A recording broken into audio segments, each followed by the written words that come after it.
Olá!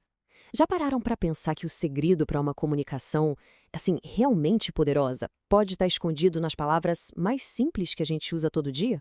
Hoje, a gente vai desvendar alguns segredinhos que podem, de verdade, transformar o jeito de escrever e de falar.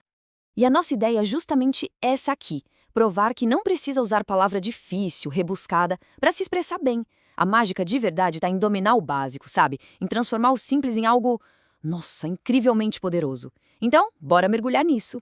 Bom, e o nosso primeiro segredo tá numa categoria de palavras que, olha, muita gente lembra com um certo calafrio da época da escola: os advérbios.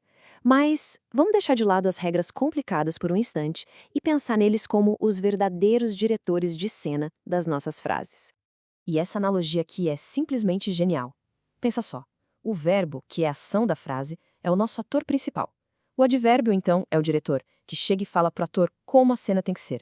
É ele que dá o tom, o ritmo, a emoção. Sem esse diretor, o ator fica meio perdido no palco, não acha?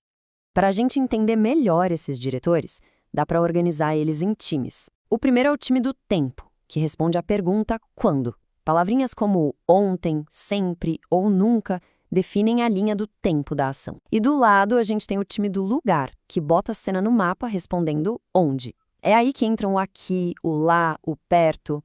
Seguindo aqui, temos o time da intensidade, que funciona tipo o botão de volume da frase. Ele responde quanto. Foi muito legal ou pouco interessante. E tem também o time da dúvida, que dá aquele toque de mistério, de incerteza. É o time do talvez, do possivelmente. E para fechar esse timaço dos advérbios, temos as duas equipes mais diretas que existem: a da negação, com o superpoderoso não, e o enfático jamais. E o oposto, claro, a equipe da afirmação, que bate o martelo com um sim ou um realmente. Simples, reto e muda completamente o sentido de tudo. Beleza, agora que a gente já conhece os diretores, vamos para o nosso segundo segredo.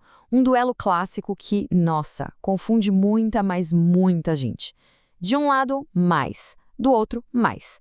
Parecem até irmãos, mas, como a gente vai ver, são praticamente adversários. Olha, a regra de ouro para nunca mais errar é bem simples. Mas, sem o i, é o do contra. Ele sempre vai trazer uma ideia oposta. E o truque é fácil. Se der para trocar por porém, é mais que se usa. Agora, o mais com o i é pura matemática. É soma, é quantidade. É só pensar no sinal de mais. O oposto dele é menos. Simples assim. Vamos ver num exemplo. Eu estudei muito. Essa é a parte boa, né? Aí vem o mais para quebrar essa expectativa. Não tirei 10. É a oposição pura em ação. E o truque funciona? Eu estudei muito, porém não tirei 10. Perfeito! Fica claríssimo que o mais está ali para criar um contraste. E aqui o caso oposto. Mais bolo significa o quê? Uma quantidade maior, uma adição. Não tem oposição nenhuma aqui, só vontade de aumentar alguma coisa. O teste do contrário também funciona, que é uma beleza. Eu quero menos bolo. Faz todo sentido e mostra como a diferença é clara, na verdade. Chegamos ao nosso terceiro e último segredo de hoje. Uma dúvida que, olha, atormenta até quem fala super bem. Onde ou aonde? A resposta, como a gente vai ver, não está tanto na gramática, mas sim num mapa mental de movimento. É bem mais simples do que parece. O guia para não se perder é um processo de 2 passos. Primeiro, a pergunta. A ação acontece num lugar fixo estático? Alguém ou alguma coisa está parada? Se a resposta for sim, a palavra certa é onde. Agora, se a ação indica movimento, um deslocamento para algum lugar, aí sim entra o aonde. Um jeito bom de pensar é que esse A no começo é tipo uma setinha, indicando direção, movimento. E um jeito ótimo de pensar nisso é com os verbos amigos. Sabe? Verbos que indicam estado, permanência, tipo estar, ficar, morar. Eles são parceiros do onde. Afinal, a gente pergunta onde alguém mora, a casa é fixa. Agora, os verbos de movimento, ir, chegar, levar, eles pedem o aonde. Aonde alguém vai. A ação é totalmente dinâmica. Então, vamos recapitular rapidinho os 3 segredos que a gente desvendou hoje? Primeiro, os advérbios não são só palavras soltas, são os diretores que dão vida e sentido para a ação.